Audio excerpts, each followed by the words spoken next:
Hold that. Okay, so here's the thing, right? I look up to one of these photographers. His name is Jerry Gionis. I went to one of his talks, and he said, if you want to be a better photographer, be a better person.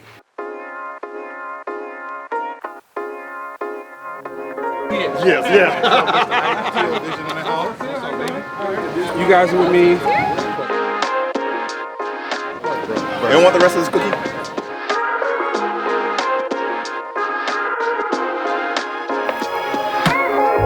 Today, we are spending the day with Ike, who is a wedding and portrait photographer from the Pacific Northwest, Tacoma, Washington, to be exact. And what are we getting up to? Well, you'll find out.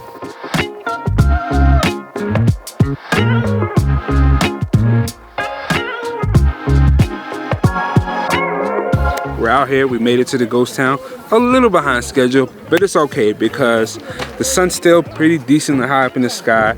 We got a lot of models, we got a lot of people with great attitudes, okay? Taylor's here, so the day's always gonna be better when Taylor's around. You know, he makes things run a little bit smoother. Like things, it just feels more happy, right? If you need help, come see me. I'm here to help and like help you guys create, because I want everybody to walk away with something great, okay? If you're a solo shooter? What? We're gonna talk about that. Cool, guys. All right, you guys have a great time. Today we are at my my fourth annual photo walk. So this is essentially the fourth photo walk that I put on in Las Vegas. This is the second time I've been to the ghost town. The first time I was here was 2020, right before things shut down. And so I wanted to put together a photo walk because a lot of people enjoyed the last one. Ooh, that shit crazy! And they all wanted to come out and have a great time. So I said, you know what? Let me put together a photo walk. And this place seems like the easiest place for people to have fun. There's lots of different things to see. There's lots of different stations. So it's just easy to come and then make something happen.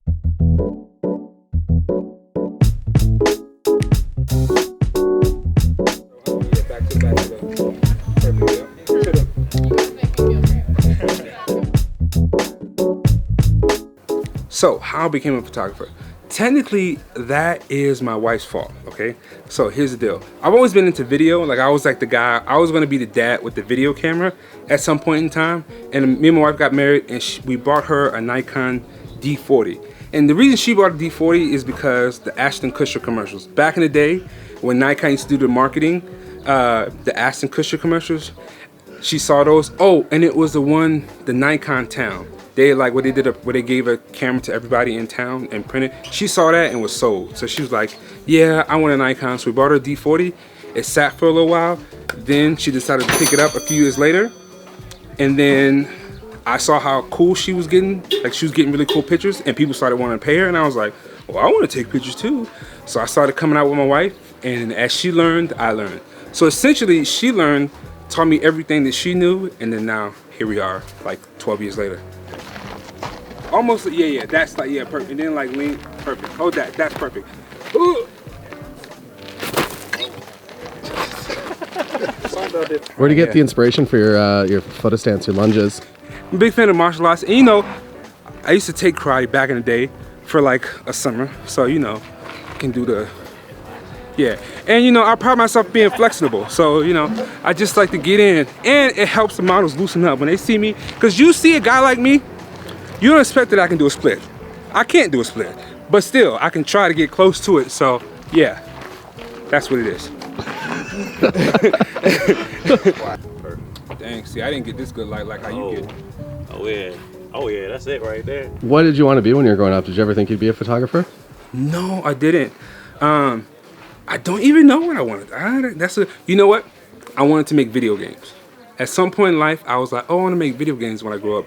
And then I realized, like, it's not one person that makes it, it's a whole team of people.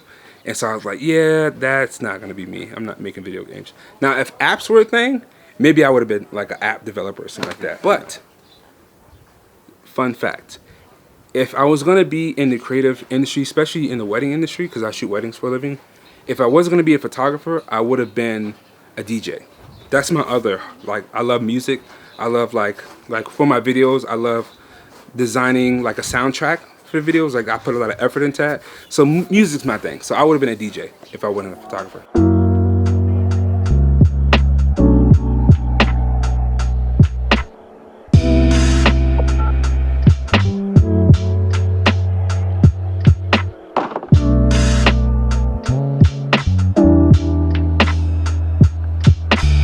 So you guys, by the way, if you didn't know, I make YouTube videos. The reason I make YouTube videos is I learned a lot from YouTube and I want to get back to the YouTube community. The real reason is because I saw people getting paid. The real reason is because I was like, ain't no black people up here doing any videos that got any swag, and I was like, here's a market for me to come in and add some seasoning to the chicken. Because there's a whole lot of white folks on YouTube, no offense to the white people, especially you, okay? It's a whole lot of white people, and this is what they do. The new Canon R3, it has 4 megapixels, 20 frames per second. As you can see, there's a lens here. Now, I shot my chart, and the corners aren't as sharp as I thought they needed to be, and I'd just be like, Lord, really? That's what y'all do? So I figured, oh, and then when they shoot their model, this is what their model look like. All right? Well, actually, because they be white, so. All jokes aside, though, really, I didn't really see a lot of diversity on YouTube, and I was like, look, I'm black. I couldn't find anybody that related to me, so I was like, if I feel like I could do that and be me and bring that to the table, I think there's a space here where I can be successful. So, you know, I started making YouTube videos, and the very first one, I was just like, this is not, I was fumbling on my words, but over time I got better and better. And as I got positive feedback and views, I wanted to do it more. So here we are. This. This is from YouTube. Come on, give it to me. Hold that. I'm still grooving. Perfect. So here's the deal. I'm competitive, right? And I was lucky because me and my wife are competitive. So when she started to learn, there was a little bit of a, you know, I won't say jealousy, but there was a competitive nature between us two about who could take better pictures. So when we first used to go out, we'd come back with 1,000 pictures, because if she took a picture, I had to take 2. And if I took 2, she had to take 3. And if she got a pose, I needed to get it. It was kind of like redundant because we're both shooting, it's going to the same house. So that competitive energy between us kept us moving forward. And then our competitive spirit against everybody else. Because if you didn't know, I live in the Pacific Northwest, Tacoma, Washington to be exact. And Seattle, that Seattle-Tacoma area is home to a lot of great photographers. Benj Haj, I don't know, yeah. So Benj is one of them, a friend of mine. Like, people like that, when you want to compete with them, you got to be on your toes. So like, we were like, yeah, these people are great, we're going to be great too. So our competitive nature to be as good as the best people in our area, as well as our competitive nature against each other, kind of drove us, you know, forward.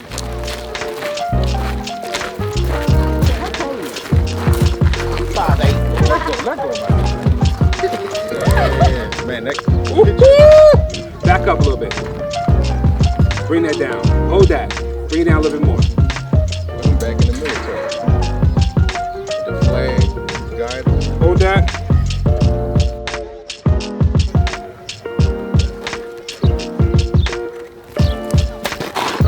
We do a little bit of everything. So we do weddings, high school scenes, and family portraits.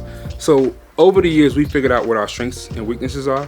My strengths is wedding photography. So I love shooting weddings. My wife, she loves the families and the high school seniors.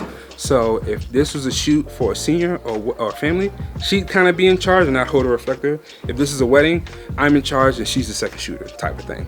And so yeah, weddings, I love weddings. And weddings kind of lend to my strengths because I like to just be able to document. Like, I love documentary style photography. I'm not great at creating photos out of nothing. Like, when you have to be a portrait, you have to kind of create stuff. And for weddings, it's just there. You just got to document it. So I don't know. I just like fighting for the creative shot that's already in a situation, as opposed to, okay, let's put up a backdrop. Let's design a set. Like, that's not. I'm trying, but I'm a wedding photographer through and through. Wait. Go back. Bring this hand to the side.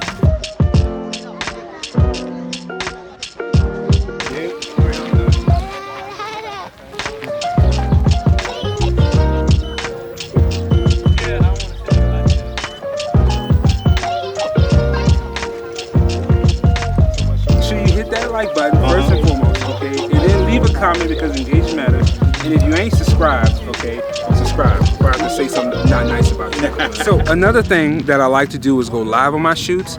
I feel like you always end up seeing like the stuff after the fact, but I like seeing like the shoots, like what people are doing in person. So I'm always quick to go live just to kind of bring the energy into the shoot and just like interact with the people. I love interacting with like my audience. So yeah, I'm always going live. So I'm going on live right now. You're Tony Captures.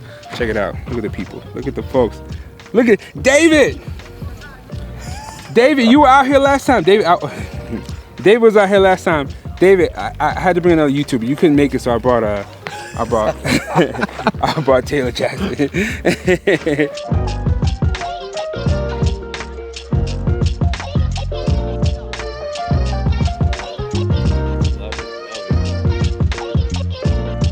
If you're shooting a wedding, the bride might be running around with her head cut off, the groom might be stressed out, something might be happening.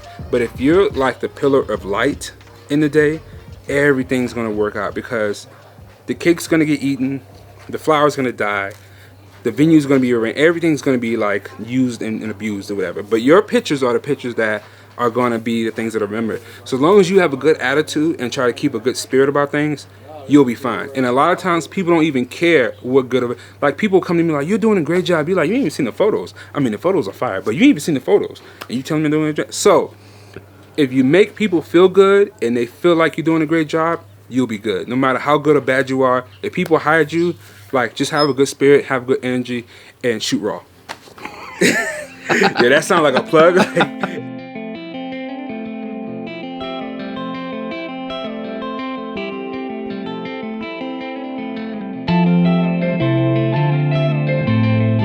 Okay, so you guys, thank you for tagging along. Hopefully you enjoyed the show, because it was quite a show out here. I even caught a nosebleed. That's how much I was overwhelmed by all of this beauty in the desert, right? The beauty of these mountains, of these trees, the cactuses, the natural beauty, okay? And the natural booties. But we're gonna talk about it later. Hit the like button. Please hit the like button for Taylor, because I need him to come out again. So if y'all make this the most liked video on his channel, we definitely gonna link up again for a part 2. If you enjoyed this, if you thought this video was a little more spicy than his other videos, it's because it is, all right? I'm out here, all right? I'm dressed like a spice container. You can find me on YouTube and Instagram as photo-me-ike. P-H-O-T-O-M-E-I-K-E. Photo-me-ike. Come take a look at my channel. Join the party, maybe stick around a while, hit the subscribe button. But most importantly, make sure you leave a comment and give your opinion on me in this event in Taylor's comment section, because I love a good debate. Okay, we're gonna get his comment section going crazy, all right? I'm ready for the challenge. Anyways, yeah, peace out, and yeah, bye. That was awkward. Oh, Lord. Cut! Thank you so much for joining us today. There are links to all of Ike's social profiles, as well as his YouTube channel that you should go subscribe to right now. And we'll be back again another week, another day, another photographer. See you then.